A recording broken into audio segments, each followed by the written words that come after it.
आज म सर्लाही लालबन्दी 9 नम्बर नेपाल विद्युत प्राधिकरणमा छु। आज यो सर्लाही लालबन्दी नगरपालिका 17 रानीगञ्ज 1 नम्बर गरिडोरको चाहिँ पोल अस्तव्यस्त भएर ढल्ने भयो हैन।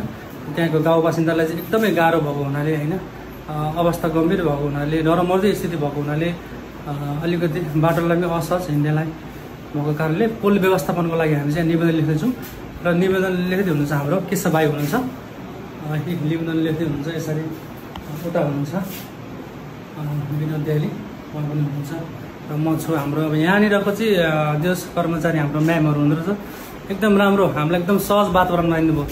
हामीलाई पनि यस विषयमा हैन कसरी जाने भन्ने प्रक्रियामा चाहिँ उहाँहरूले धेरै साथ सपोर्ट दिनुभएको छ, उहाँहरूलाई पनि धेरै धन्यवाद।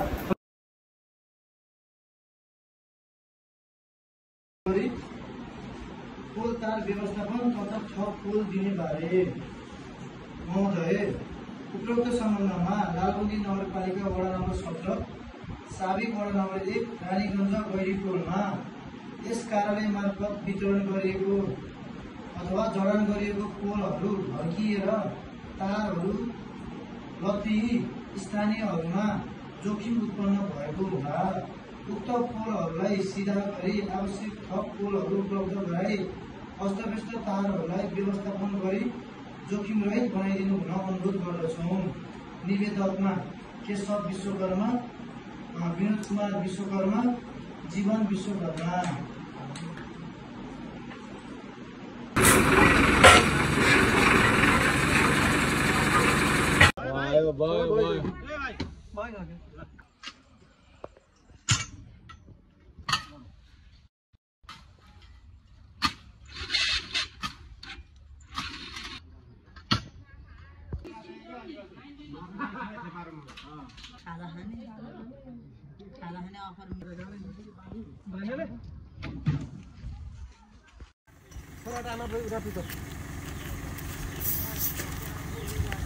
ना पिता हो रोहित जी, ना पिए तो चुप भाई, चुप पिए लागे।